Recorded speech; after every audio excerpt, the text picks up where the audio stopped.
The silent killer of most businesses is not lack of sales, it's not lack of margin, it's not the economy, it's not the Labour government, it's not also your friends, and it's not also your team and people around you.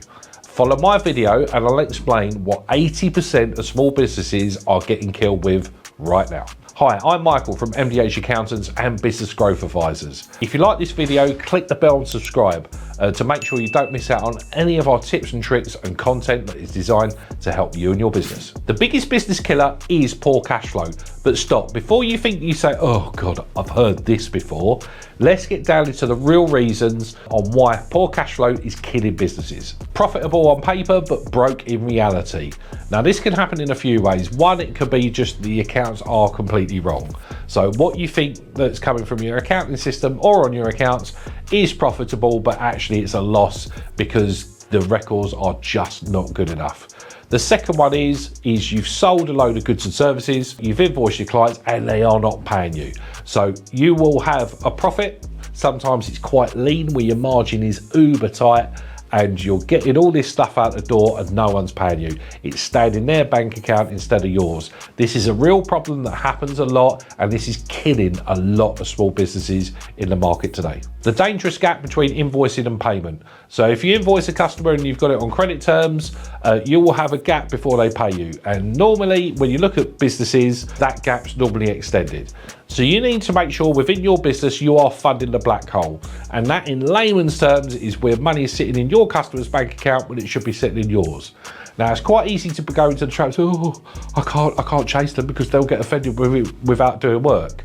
Well, yeah, but if they have broken a promise of saying that I'll pay you in 30 when they've not, then you need to go and have that conversation. You've got bills to pay, you've got a family to feed, you need stuff as well within your business, so why should it be sitting in their bank account? And also, when businesses are looking for cheap finance, they will look through their supplier list and go, who can we get away without paying this month and who's nicey? So make sure that you're not Mr. Nicey and make sure that you are getting that money in your bank account and you are reducing that gap instead of it getting bigger and bigger and bigger and bigger, which doesn't then allow you to pay your bills and doesn't allow you to support your business. The hidden costs eating your revenue. How often are you looking in your business and you're looking at subscriptions that you're not currently using? You're looking at DDs that you're not currently using. You're looking at waste, you're looking at rubbish. Are you carrying too many team members? Are you wasting money on this? So now I'm not again saying be a miser, but if you're looking at a real red flag within your business, what stuff are you spending within your business that is eating into your revenue and your margins?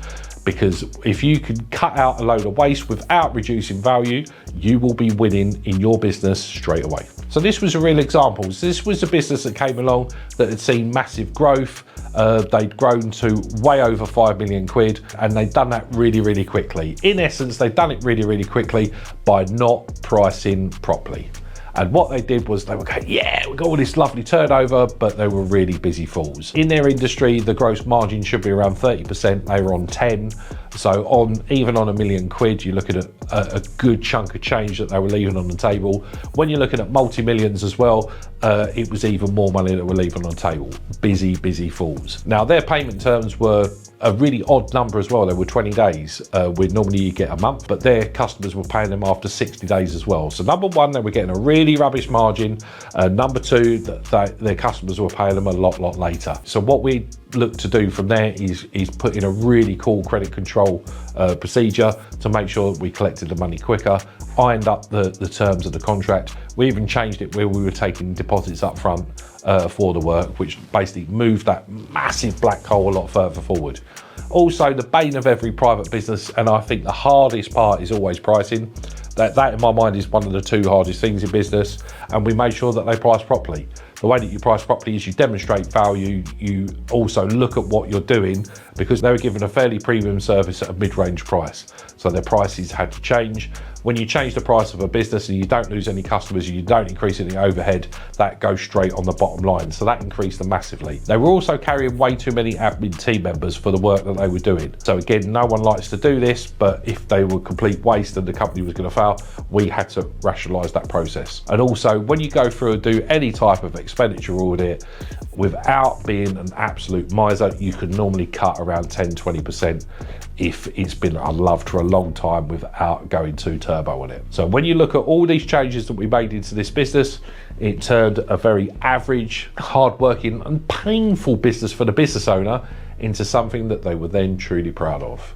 That's why I get out of bed every day, and that's what me and the team love to do with our clients at MDH. Now, I hope this has helped you, and if there's any questions that this has spurned, let's jump on a call. I can get to understand you and your business. The Zoom link's below. I'll answer any questions that you do have, and I'll promise there'll be no pushy sales pitch. If you are looking to grow your business, click the link below to our business growth program. There's loads of actionable steps that we run through all the areas that you need to consider and implement when you're growing your business and also increasing profitability.